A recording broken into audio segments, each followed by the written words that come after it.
सरकारी अधिकारी अगर अपनी इंक्वायरी पर आ जाएं तो वो क्या नहीं कर सकते। जी हाँ, आज जिस जगह हम खड़े हैं ये मीरा भाईंदर का एक सरकारी हॉस्पिटल टेंबा हॉस्पिटल है। ये मेरे पीछे जो भीड़ आप देख रहे हैं, ये भीड़ एक उस नौजवान बच्चे के परिजनों की है, उनके रिश्तेदारों की, उनके माँ बाप इसके बीच में हैं।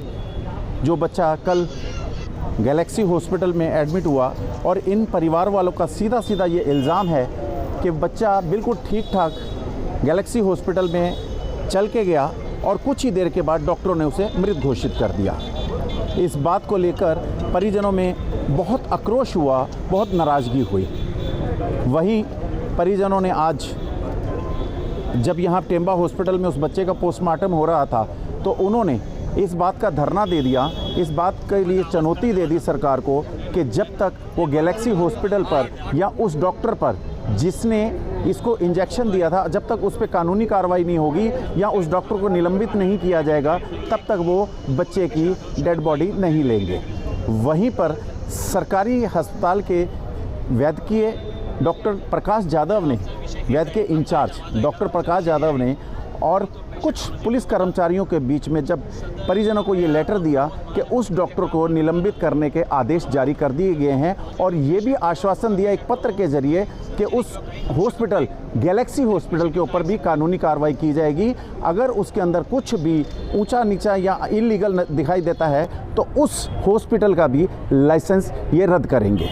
हमारा मेट्रो के लिए मुंबई से विनय महाजन की रिपोर्ट। हमें जो इन्फॉर्मेशन मिली है उस पर ये हमको थोड़ा सा डाउट आया है, अभी तो क्रॉस चेक करना भी बाकी है कि शायद प्रमोद महाजन के किसी डॉक्टर ने जो पेशेंट बड़े हॉस्पिटल में टर्शरी केयर में भेजना चाहिए था, कार्डियक एम्बुलेंस में, वहाँ ना भेजते हुए गैलेक्सी हॉस्पिटल में भेजा है। तो वो इंक्वायरी ख़त्म, मतलब पूरी इंक्वायरी होने तक हमने इमीडिएटली उसको सस्पेंड कर दिया है। तो उसमें कोई औपचारिकता तो बिल्कुल नहीं है, स्ट्रिक्ट एक्शन ही लिया है हमने।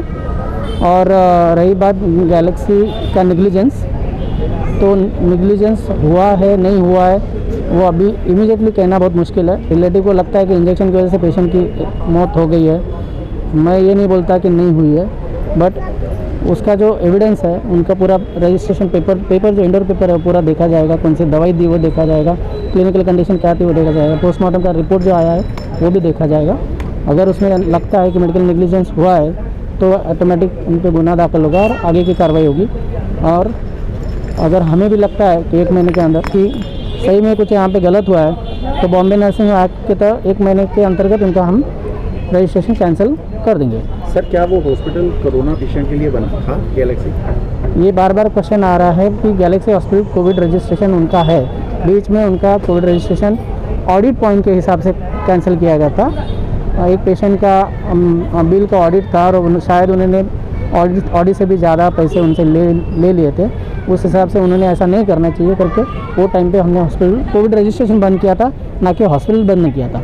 और फिर उन्होंने 1 महीने बाद रीअप्लाई करने के बाद उनको हमने समझा दिया कि भाई तुम ऐसा करना नहीं चाहिए और उनका कोविड रजिस्ट्रेशन रिन्यूअल करा दिया। तो मैं ज्वाइन होने के पहले उनका कोविड रजिस्ट्रेशन था। सर, एक सवाल और ये है कि मीरा भाईंदर में बहुत से ऐसे अस्पताल हैं जहाँ पर डॉक्टर्स के पास, जो हॉस्पिटल के ओनर हैं उनके पास डॉक्टर्स की डिग्री नहीं, सही डॉक्टर्स नहीं है और फिर भी बड़े बड़े हॉस्पिटल खोल के बैठे हैं और लोगों के जान के साथ खिलवाड़ चल रहा है। तो महानगर पालिका के जो आरोग्य विभाग के लोग हैं वो उस पर एक्शन क्यों मिलेगा?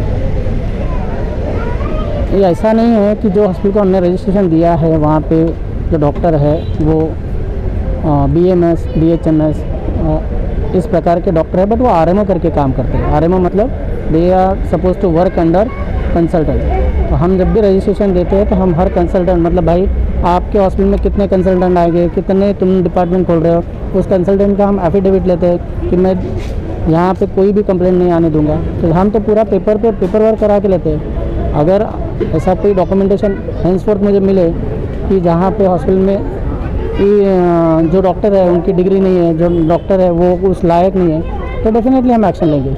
उस वक्त हॉस्पिटल में BMS डॉक्टर थे, डॉक्टर यादव, और उन्होंने कार्डियक इंजेक्शन दिया। BMS कोई अथॉरिटी होती है? देखो, अभी ये केस में मैं आपको वही बोल रहा हूँ, मेरे पास ना इंडोर पेपर मैंने अभी तक क्रॉस चेक किया है, ना कोई इन्फॉर्मेशन है। तो जब तक मैं वहाँ पे क्रॉस चेक करके पूरा देख ना लूँ तब तक इस बारे में मैं कुछ बोलना उचित नहीं समझता।